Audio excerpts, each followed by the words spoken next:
My female 35, amazing mom passed away from cancer a few years ago when she was only in her mid-50s. We were very close, spoke every day, and I considered her my best friend. She was also a fantastic grandma to mine and my brothers, male 32, children. I have spent much of the last 15 years as a single parent, so my mom and I would take my children on holiday together, and she would be there for every special event and milestone. Mom was remarried to her husband for 10 years, and they both had good jobs, so in that time, they bought several houses between them that are rented out. I was never particularly close to Mom's husband, but my brother got on with him well. Don't get me wrong, I didn't dislike him, and our relationship was perfectly amicable. We just weren't close. Mom and her husband had minor wills and a discretionary trust set up to manage the inheritance. She left very clear written instructions for how the trust should be handled. But ultimately, it's down to the trustee's discretion how and when it is paid. You can see where this is going.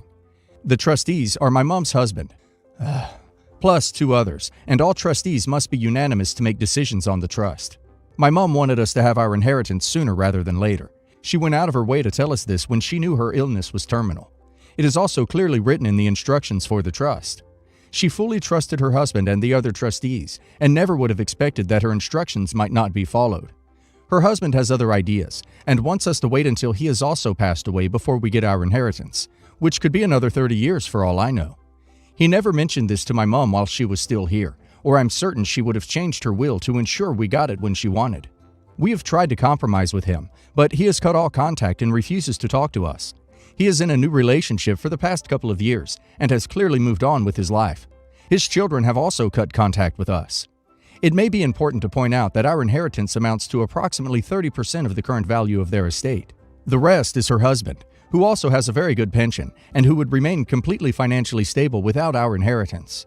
My brother and I aren't exactly destitute. We both work full-time, etc. But our mom did used to help us out financially with things like paying for clubs for our children that we might not necessarily be able to afford ourselves. Her passing has been very difficult to deal with, and I still don't feel like I've been able to come to terms with it, largely due to this conflict over the inheritance. So, is it wrong to want what my mom wanted? I really feel like I need outside perspective on whether I am the a-hole here. Edit to add. I might be the a-hole because Mom's husband and a couple of others have told me I'm being unreasonable and just need to wait until he has passed away. Not the a-hole. My advice is to lawyer up. In almost all of these cases, the persons who make decisions for the trust are obligated to do so with the trustee's best interest at heart. Since waiting 30 years is not that, you should have a very good chance. Rare exception is that if getting it now would make her late husband homeless and broke, courts have been known to rule that the person creating the will would not have wanted that. Not the a-hole. Get a lawyer and have them read the docs. If the docs say you are able to have access sooner, then it should be followed accordingly. You may have legal standing to have the trustees forcibly removed if they willfully and knowingly violated their responsibilities for the trust, as well as any financial damage as a result of it. My sister and I were shopping at our local mall. We were having a normal Sister's Day out when we came across a store that said it offered diamond testing services. We went in out of curiosity. I've never been married, but my sister is currently in her 4th year of marriage. Her husband is a good guy. He's pretty well off. He runs his own clothing business and has a few stores, and he owns 4 fast food restaurants.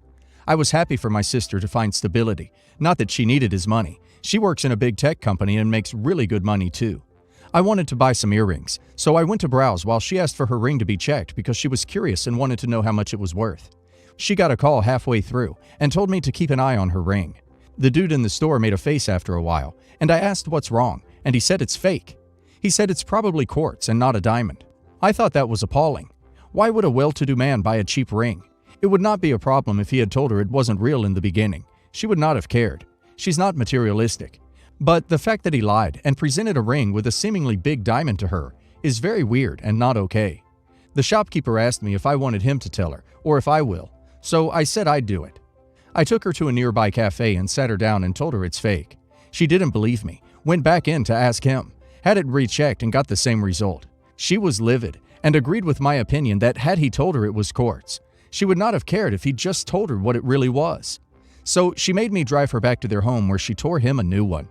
He yelled back at her and called her materialistic and tacky, and she took her ring off and threw it at him.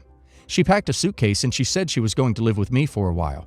He pleaded with her to stay, but she told him not to touch her. I got tons of messages and calls from her husband, saying I've ruined their marriage and that I should have told him first and given him a chance to clear things with her, that it was not my place to say anything, and that I've also ruined my sister's life because she is considering divorce. There's other factors at play here, honestly. It's been 3 weeks and she's kicked him out of the house. It's her house, so he can't do anything about it. He's blaming me for this and saying I was out of line and a horrible sister and that I'm ruining her life. I do feel bad. I don't want to watch my sister go through a divorce. It's bound to be painful for her. Should I have kept my mouth shut and let him do it? Or was I a good sister in letting her know?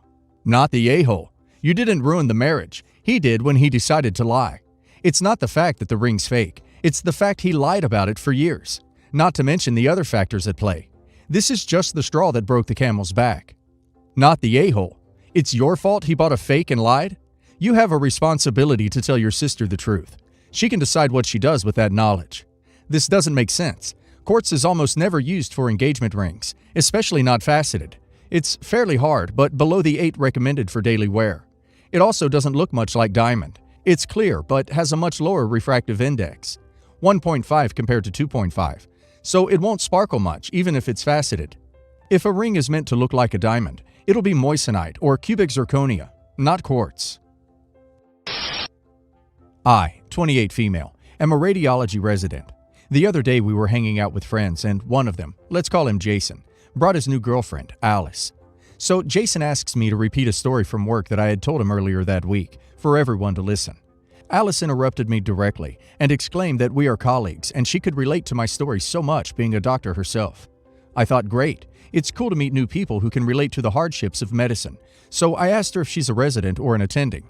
She's a little older. She then said she's a dermatologist, so I assumed she meant a dermatology attending. The conversation continued, and I eventually found out that she's not a physician, but a nurse practitioner, NP, working at a dermatologist's office. For those of you who don't know, NPs have the right to practice independently in some states, meaning without the direct supervision of a physician.